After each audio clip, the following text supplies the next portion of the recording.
Hey everybody, welcome back to the OCG experience. Sorry about the brief hiatus I had. I was kind of enjoying the weather for the past couple weeks, I guess. Also, I haven't gotten any really big packages lately, I guess, except for this one here. Obviously, Volume 3 booster box was pretty high on my list. But as far as cards go, I've been kind of slowing down other than the usual booster stuff. Premium Pack 3, I feel like I was beating a dead horse if I made any more videos of that, so... but there's going to be more content coming as usual. But I decided I wanted to make another quick set video with Volume 3 here. This happens to be my favorite of the Volume series. Obviously the third to be released. And it's the last Volume set that wasn't reprinted in early and mid 2000. Like I said, I think in a previous video, Volume sets 4 through 7 got reprinted in end of 1999, 2000. So it makes them, I guess, a little bit less rare. Although Volume 5 sealed products is actually pretty hard to come by, I've noticed. But anyway, yeah, like I said, Volume 3, it's my favorite, mainly because of the foils, which we'll get into. Some of the best foils, I think. This was actually the first set to bring effect monsters, which I think is pretty cool. It also featured the first normal rare, which is essentially just a super short print. It's a common card that comes one in every 30 packs. Yeah, so a lot to unpack in this set, so I guess I will get into the binder now. Okay, sorry if there's a little glare up here. It's kind of hard to avoid, but whatever. So yeah, Volume 3, standard size volume set, like 40 to 50 cards, give or take. A lot of familiar cards that were re-released, but a handful of cards that were exclusive to this set as far as commons go. You can see here, this one, Wanderer of Doom, I think it's called, exclusive to this set. Binding Chain, Eldine, but you know, got the first appearance of Beaver Warrior right there. What's this one? Gumo. It's kind of like Jirai Gumo, I guess. First print of that, it's just another spider. Giant Soldier of Stone, 2000 Defense. That was kind of a big deal when this was out. What else we got? Metal Dragon.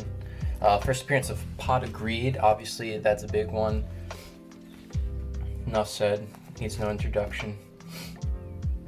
So here's that normal rare I was mentioning before, Reaper of the Cards. So this was a rare in LOB, I think, right, for the first English release. But here, this was only 1 in 30 packs as a common card, but it's normal rare. So, you know, just a short print, common kind of deal. That's it for the commons for the most part. You know, small set like the volume sets are. But Flower Wolf. This is actually the first. Flower Wolf is the first card I ever pulled out of a pack. Because I remember I bought a Japanese Legend of Blue Eyes pack. So not LOB, but LB. I think it was right when SDY and SDK were released. I went to like a small local card shop before the Yu-Gi-Oh game was really even a thing in the United States. And I got a starter deck Yu-Gi and a Japanese LB pack. And I pulled a rare Flower Wolf. I was like, this sucks. But that's just my oldest memory of Yu-Gi-Oh I have, actually, which is pretty funny. Yeah, this is another Volume 3 exclusive. What's this? Kuma Kirimon, I think it's called. Some Japanese name. There's some familiar like LB cards here, like a Electro Whip, Follow In, Dragon Treasure. A lot of Equip cards came in this Mystical Moon, you know. That's pretty much all I got. Mob Arrow, that's another exclusive to Volume 3 card. Rogue Doll, I guess that was kind of playable when this first came out, because, you know, no tribute, 1600 attack. That's about it for the commons I can think of to talk about. Yeah, solid lineup, I guess. I don't know. Okay, so let's get into the supers. Hane, you know, it's Hane. Maneater Bug. So like I said, first effect monsters were released in this set. Obviously, Hane and Bug had some utility there. Hane's pretty cheap card. So is Maneater Bug. You know, get it for less than $20 easily. Stop defense. Okay, so this is the first, we're going into the ultra rares. This is the first volume set Exodia Limb, the left leg here of Exodia. Right leg was released in volume 4, and those were the only 2 main set Exodia limbs.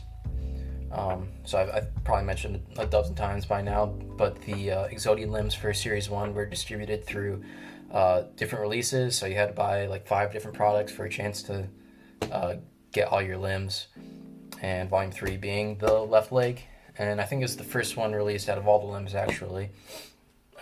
Yeah. Ultra rare, obviously, Red Eyes Black Dragon is the star of the set here.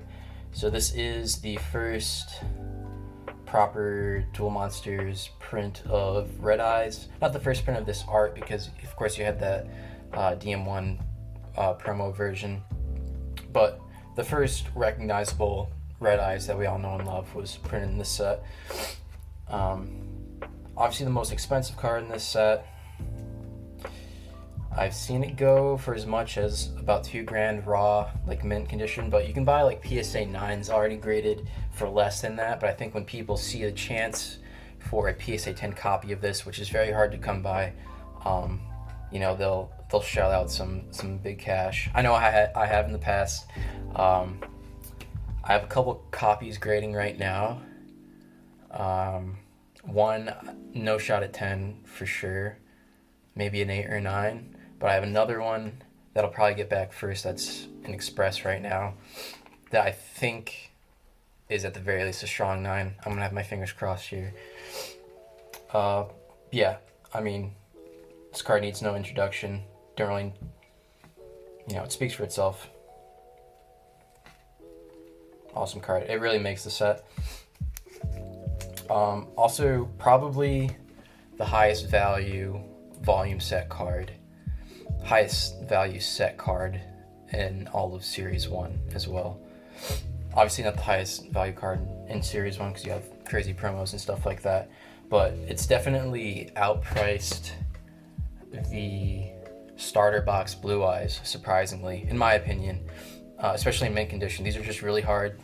I mean, I would say just as hard as the starter box Blue Eyes to get in mint condition and PSA 10, but also has the extra scarcity factor of you're not guaranteed to pull it out of a volume 3 box, and there's probably a lot less volume 3 boxes than starter boxes, so it has a hefty price tag for sure. Also, I forgot to mention we also got our first set secret rare in the set too, so there's so much going on here. That's why it's my favorite. And Gaia the Dragon Champion at that. If you've watched my videos, you probably already know I kind of really like this card. I've bought a few in the time that I've been making videos. This is my binder copy. It's pretty mint. Probably a PSA 9 though. I have a couple other ones that are also of this caliber, hoping for possibly a 10, but you know, I don't get my hopes too high with this kind of stuff. Yeah, awesome card. I think I've mentioned in the past, this is like, if you get it for like $200 in mint condition, it's probably a pretty good deal. It's a really good deal, actually, in my opinion. This sold for higher, this sold for lower, but that's my baseline, I think. The limb here, Exodia pieces really aren't that expensive right now. Never have been, but you know, that could change. I mean, I think it, and if you ask me, I think it will at some point, because it's just, you know, the oldest of the Exodia pieces, and when it comes to Yu-Gi-Oh, you think of Red Eyes, Blue Eyes, Dark Magician, and right below that you're probably trying to collect Exodia pieces. So to have the first print of the standard Konami playable Exodia pieces in mint condition, I think is a great goal to have for anyone that collects OCG, including myself. It's something I work on now, trying to find like gem mint copies of them. I don't have any graded yet, because, you know, can't really grade much these days, but I definitely have at least a mint set, which I'm pretty happy about. But like I said, not very expensive. I think this is only, I mean, you can buy it all day for like $40 in near mint, You might want to spend a little extra if you think you have a really nice gem copy, but you know, definitely under $100. So yeah, that's pretty much volume 3 in a nutshell. I hope you enjoyed. Stay tuned. I swear I'm gonna keep making videos on a more frequent basis moving forward. I know I said in the beginning I was gonna try to do some weekly videos, but I'll try to keep up with that. So thanks for watching. Yeah, stay tuned. See you later. Thanks.